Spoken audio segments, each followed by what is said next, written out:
നമസ്കാരം. ഇന്ന് വളരെ വേദനാജനകമായ, അതായത് ഈ ബ്ലോഗേഴ്സുകൾക്ക് അല്ലെങ്കിൽ സോഷ്യൽ മീഡിയയിലെ ഫാമിലി ബ്ലോഗേഴ്സുകൾക്ക് വളരെ നിരാശകരമായിട്ടുള്ള ഒരു മെസ്സേജാണ് ഇന്ന് വന്നിട്ടുള്ളത്.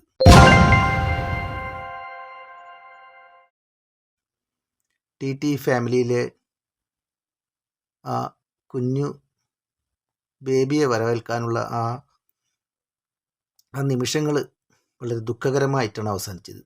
ടി ഫാമിലിയിലെ ഷെമി എന്ന് പറയുന്ന നമ്മുടെ സഹോദരിയുടെ പുതിയ ജന്മം നൽകിയ കുട്ടിക്ക് മരണം സംഭവിച്ചിരിക്കുന്നു.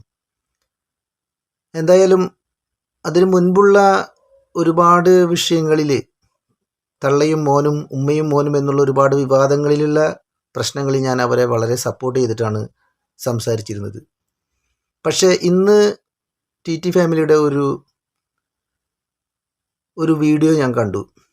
അതിൽ തികച്ചും അദ്ദേഹം ചെയ്തത് വളരെ മോശമായിട്ടുള്ളൊരു പരിപാടിയായിപ്പോയി.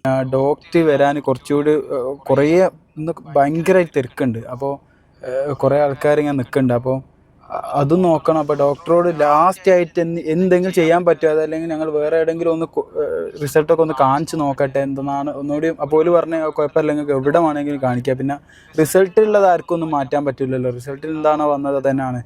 അപ്പോൾ ശരിക്കും പറയുകയാണെങ്കിൽ ഇപ്പോൾ പ്രതീക്ഷ സത്യത്തിൽ അസ്തമിച്ചു എന്ന് തന്നെ പറയാം.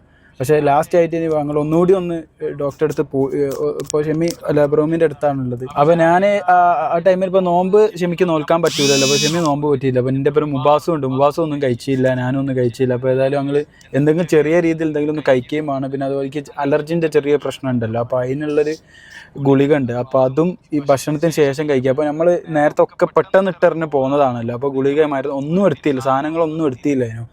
അപ്പോൾ അപ്പോൾ ഫുഡും കഴിക്കണം, ഗുളിക കുടിക്കണം, പിന്നെ ഇനി അങ്ങോട്ട് പോകണം. ഇപ്പോൾ ലാസ്റ്റ് ആയിട്ട് ഫൈനലായിട്ട് നമ്മൾ ഡോക്ടറെ അടുത്ത് ഒന്നുകൂടി ചോദിക്കും. പിന്നെ ഞങ്ങളിപ്പോൾ കൺഫ്യൂഷനിലാണ്. അപ്പോൾ ചില ആൾക്കാരൊക്കെ പറയുന്നേക്കാം റിസൾട്ടിൽ ചില പ്രശ്നങ്ങളൊക്കെ ഉണ്ടാകും. പക്ഷെ എന്നാലും 1-2 ആൾക്കാരുടെ അടുത്ത് പോകുന്ന സമയത്ത് അതിൽ അങ്ങനെയൊക്കെ കേൾക്കല.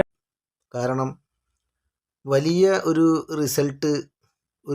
റിസൾട്ട് ശക്തമായിട്ടുള്ളൊരു റിസൾട്ട് നെഗറ്റീവ് രൂപത്തിൽ നിൽക്കുന്ന സമയത്ത് തൻ്റെ ഭാര്യയെയും അല്ലെങ്കിൽ കുട്ടിയുടെയും അടുത്ത് സ്വാധീനിപ്പിക്കാനായി നിൽക്കേണ്ട അദ്ദേഹം ചെയ്ത പ്രവൃത്തി എന്ന് പറയുന്നത് വീഡിയോ എടുക്കുവാനും അത് ജനങ്ങളിലേക്ക് നൽകാനുമാണ്. നല്ലൊരു വ്ളോഗർ തന്നെയാണ് അദ്ദേഹം. പക്ഷേ ഈ ഒരു സമയത്ത് നമ്മൾ ക്രിട്ടിക്കൽ സ്റ്റേജിൽ നമ്മുടെ ജീവിത പങ്കാളിയുടെ ആരോഗ്യത്തെക്കുറിച്ചും കുട്ടിയുടെ സംരക്ഷണത്തിനെ കുറിച്ചും അവരുടെ സംരക്ഷണത്തിനെ കുറിച്ചും ഡോക്ടർമാരുടെ അടുത്തും അല്ലെങ്കിൽ മറ്റുള്ള കാര്യങ്ങൾക്കും അതിൻ്റെ ആവശ്യങ്ങൾക്കും പോകാൻ നേരം കാണേണ്ട സമയത്ത് തീർച്ചയായും ഇങ്ങനൊരു വീഡിയോ ചെയ്തതിനോട് നമുക്ക് ഒരിക്കലും ഒരു സപ്പോർട്ടും ചെയ്യാൻ പറ്റില്ല. കാരണം അവിടെ ഒരുപാട് കാര്യങ്ങളുണ്ടാവും. എല്ലാ സന്തോഷത്തിലും എല്ലാ ദുഃഖത്തിലും ഉൾക്കൊള്ളേണ്ട ആളുകളാണ് ഭർത്താവും ഭാര്യ എന്നൊക്കെ പറയുന്നത്. അവരൊരുമിച്ച് താമസിക്കുന്നവരാണ്, വളരെ സന്തോഷത്തിൽ ജീവിക്കുന്നവരാണ്.